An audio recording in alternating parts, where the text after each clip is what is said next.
আসসালামু আলাইকুম। আজকে একটা গুরুত্বপূর্ণ বিষয় নিয়ে কথা বলতে যাচ্ছি। আপনারা প্রত্যেকে অবগত আছেন সিরাজদি খান মাদ্রাসার একটা ছাত্র মারা গেছে। বিদ্যুতের সাথে মানে কারেন্টের জন্য আরকি বিদ্যুতের সাথে খুঁটির সাথে তার সাথে লেগেছিল শরীর। তারপরে যেভাবে হোক ওই মারা গেছে। তো বিষয় এটা না, বিষয় হচ্ছে আমার পূর্ণাঙ্গ যে বিষয় সেটা হচ্ছে মাদ্রাসার ছাত্রছাত্রীদের দিয়ে ওয়াজের নামে, মাহফিলের নামে রাস্তায় দাঁড়িয়ে যে টাকাগুলা তুলানো হয়, তাদেরকে দিয়ে যে কাজগুলা করানো হয়, সেটার পক্ষে আমি না। আপনারা যদি একটু খেয়াল করেন তাহলে দেখতে পারবেন যে বেশিরভাগ মাদ্রাসায় আমাদের যে মাদ্রাসাগুলো আছে বেশিরভাগ মাদ্রাসায় যখন ওয়াজ হয় তখন ছাত্রছাত্রীদেরকে রাস্তায় নামাই দেওয়া হয়। চাঁদা তোলে মানে ওরা টাকা তোলে যে এই যার থেকে যা পারে টাকা তোলে। তো এভাবে কিন্তু একটা ছাত্রর মানে অ্যাক্সিডেন্ট হওয়ার সম্ভাবনা থাকে। আর একটা বাবা যখন কষ্ট করে তার সন্তানকে মাদ্রাসায় পাঠায়, যখন যে সে দেখে যে আমার আমার সন্তান রাস্তায় টাকা তুলতেছে তখন বিষয়টা আরো খারাপ দেখা যায়। একটা বাবার মনে কষ্ট হয়। আমার কথা হচ্ছে মাদ্রাসার যে বেতন আছে সেটা আপনারা বাড়ায় দেন।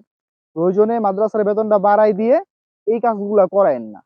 বড় বড় যে মাদ্রাসা আছে, বড় বড় যে আলেম ওলামা আছে তারা কখনো এটার পক্ষে না। মাদ্রাসার সন্তানদের দিয়ে এটা কেন করাবেন? এটা তো করানো উচিত না। আর একটা সন্তান যে মারা গেছে সেটার কথা আমি যেটা বললাম সেটা হচ্ছে ওই গরুর যেই নাড়ি ভুঁড়ি আছে এটা পরিষ্কার করার জন্য।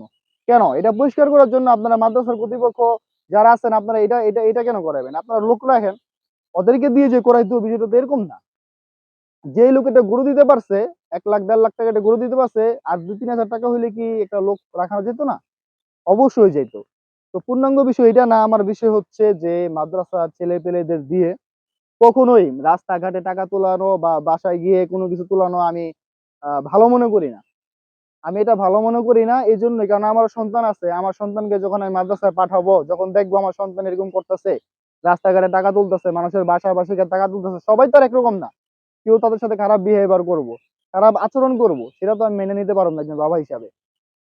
আমার মতন অনেক বাবা আছে যারা এগুলো মানতে পারে না। আমার কথা হচ্ছে মাদ্রাসা যদি চালাতে হয় সেক্ষেত্রে তাদের যে বেতনটা ধরা হয় সেটা আপনারা লাগলে বাড়ায় দেন। বাড়ায় দেওয়ার পরে তাদের থেকে টাকাগুলা নেন। কিন্তু এইভাবে এগুলা করা উচিত না। তো ধন্যবাদ সবাইকে। এই কথাগুলো সবার উদ্দেশ্যে বললাম। যারা আছেন বিশেষ করে মাদ্রাসা কর্তৃপক্ষ এই বিষয়গুলো একটু লক্ষ্য রাখবেন। কারণ আমরা আমাদের সন্তানদেরকে অনেক ভালোবাসি। একটা সন্তানকে একটা মা-বাবা কতটুকু ভালোবাসে একটা মা-বাবাই জানে। সুতরাং মাদ্রাসা আরো বেশি, বেশি হোক। মাদ্রাসার বিপক্ষে আমরা না, মাদ্রাসার পক্ষে। কারণ কোরআনের আলো অবশ্যই লাগবে। কোরআন ছাড়া মুসলিম বাঁচতে পারবে না। কিন্তু তার মানে এটা না যে তাদেরকে দিয়ে টাকা তুলতে হবে। ধন্যবাদ সবাইকে।